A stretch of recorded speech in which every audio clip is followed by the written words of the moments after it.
I'm going to go ahead and make a patch for this frame rail here. And that's a pretty simple one. It's just a square. It's going to be a rectangular piece. So I'll cut it along here.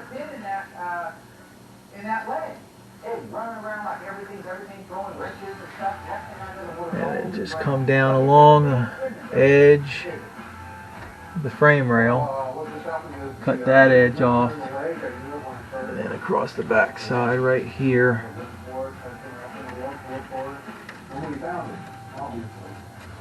And then just unpop the spot welds along there. And that should give me a pretty easy patch to do.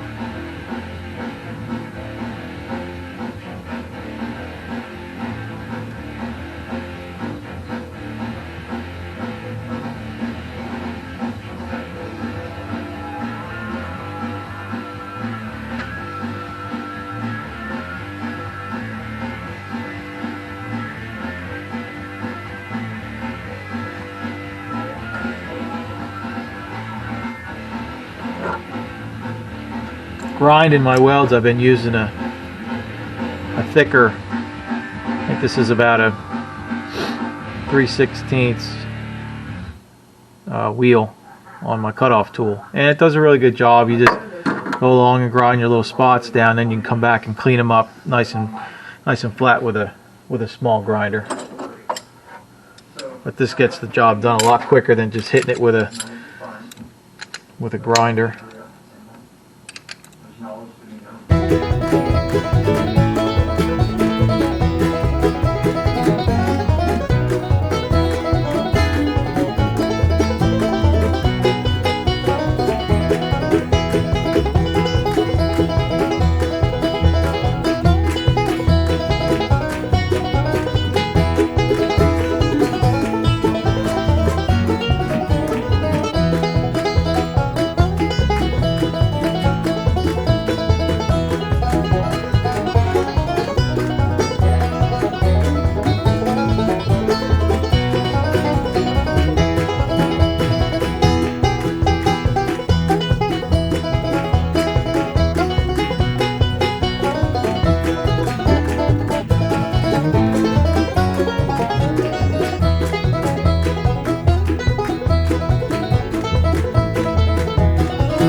So yeah, the remainder of taking this panel off is just going to be finding the spot welds and grinding out the spot welds until I can get this piece loose, and then I can use this actually as a template to cut my new piece to fit in here, and then we'll weld it all up nice. Most of this doesn't have to look pretty because the other panel will lap over top of it, so as long as we get the welds down, ground down enough to where the panel sits flat and flush, then that'll be all we need to do with that. This end we'll do some holes and we'll plug weld it just like it was as close to what we can do here as far as the factory spot welds. And then along here we'll butt weld it and make it look nice because this will show, and the same along the back end here.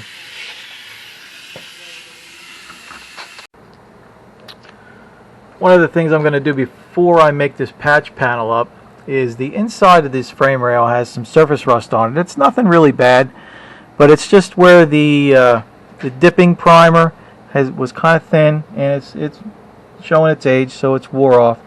So what we're going to do is take some of this Pore 15. It's a rust encapsulator and preventer that you can paint directly over rust. You don't have to wire wheel it, you don't have to clean it. The only thing you really want to do is take a scraper and scrape off any heavy scale or dirt or grime that's built up there and get just a rusty surface. And that's what the Pore 15 likes to adhere to. It really doesn't like bare metal. It really prefers to be put over top of rusty metal. So we're going to do that, and any other areas in the frame rails that might need it while I'm doing some of that. But most of these rails, Mercedes dipping process is actually pretty good. I mean, it's held up well.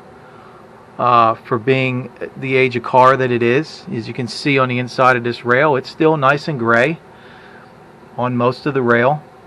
Down in the bottom part's got some surface rust, but we'll go ahead and we'll treat all that while these are opened up. And I've got the can open because pour 15, you want to use as much of it as you can as soon as you can, because it'll actually glue the lid back on the can where you can't get it open. Okay, I got the inside of that frame rail coated with some pour 15. That's going to need to set up for a while, so while that's setting up, I'm going to go ahead and make my patch panel for that. I went out in my scrap pile of sheet metal and I rough cut out, using that piece that I cut out, a template for this piece here, and then I'm just going to scribe along this bottom edge and get it cut, and I'll just keep trimming it until it fits in nice, and I can do a nice butt weld along there. Butt weld it along here and along the back, and then I'm gonna plug some holes in there and do some plug welds along that side. But before I put this in, I have to make a patch for this section of the flange, which is just going to be a small piece that I'll cut out and weld in a new piece in there.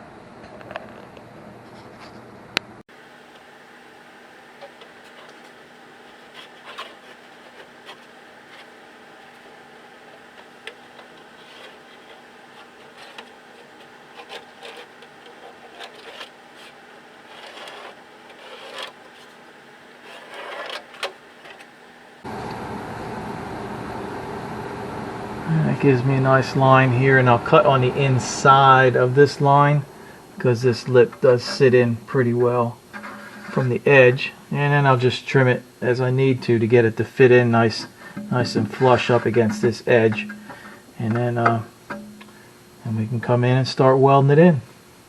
Okay, back on our Mercedes project, I've got my patch panel for the frame rail cut out, and you see this is the original one here, so this is what the new one will look like that's going to go in its place. And before I get it prepped to go on the car, I'm going to put some punch some holes in along here for my plug welds. Now Mercedes does their spot welds about every 3/4 to an inch apart, but they're really small spot welds, so I don't think I'm going to have to do them that close together, because this panel flanger and punch tool does a much bigger sized hole for me to fill, so it'll be adequate with them spaced out about every 1.5 to 2 inches apart is usually what I'll put them in. So I'm going to go ahead and get those punched and get this ready.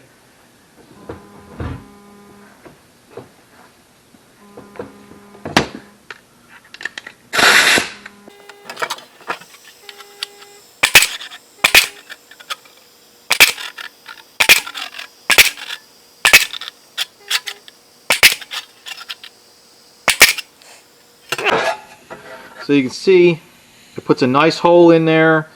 No deburring that has to be done when you use one of these tools. These tools are really convenient to have, and they're not really that expensive.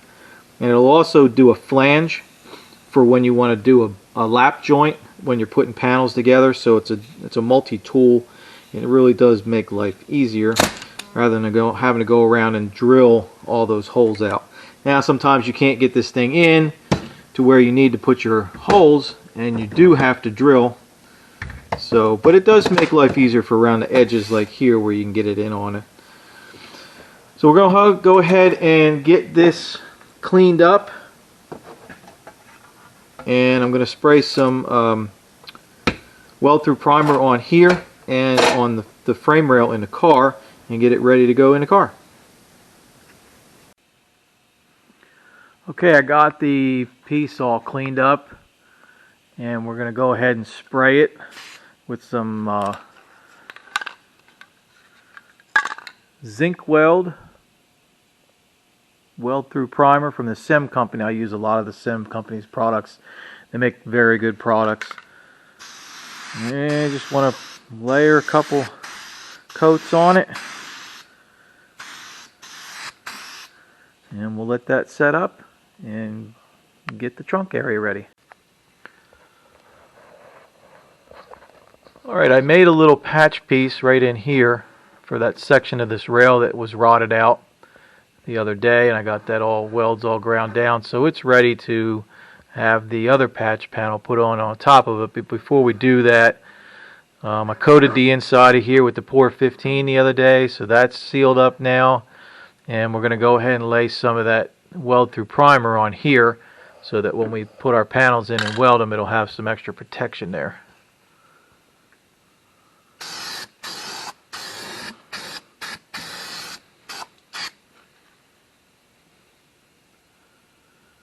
And that's it. Next step, we wait for the primer to dry. Go ahead and set the panel down on there and we'll get it welded in. Okay, I got my patch panel set in and we're going to get ready to start tacking this in. Just want to make sure I get my edges lined up nice. So I get a nice flush weld.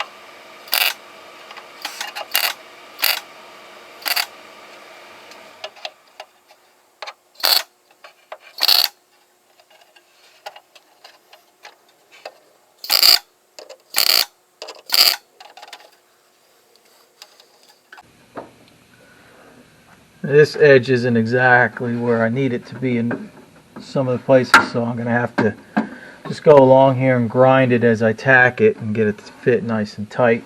So when we grind all the welds down, we won't have this laying on top of the frame rail where it's sitting right now.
Okay, so I'll continue to just go along and weld this seam up here. I'll fill in all my holes, do my plug welds along here, weld this seam and this seam up, then grind everything down, and we'll have a nice solid patch panel. And then we can proceed with where we're going to go next on this. And I think I'm really thinking about looking into doing this outer wheelhouse while this trunk pan is out. It may make it easier to do. So I'm going to sleep on that, decide what I want to do there. I may move to this other side and take out the other trunk pan and get that one put in, because we don't have to do a wheelhouse on that side. So okay, got the patch panel all welded in and the welds ground down all along the edge. We've got our nice rolled edge like the original has, and all the plug welds welded in, ground down smooth.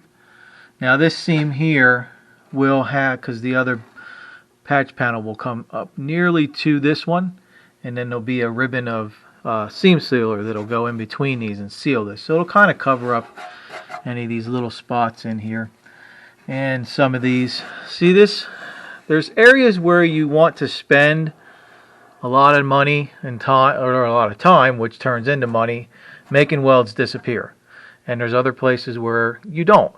You just need to make sure that they're nice and flat. You don't have any areas sticking up or really low spots, because when this trunk pan comes in, it's going to be right along here. So it's going to cover all of this. And on the bottom side, these cars originally had a ribbon of seam sealer that went right along here that kept any moisture from coming up to go underneath the oil pan from the bottom side. So you're never going to see any of this.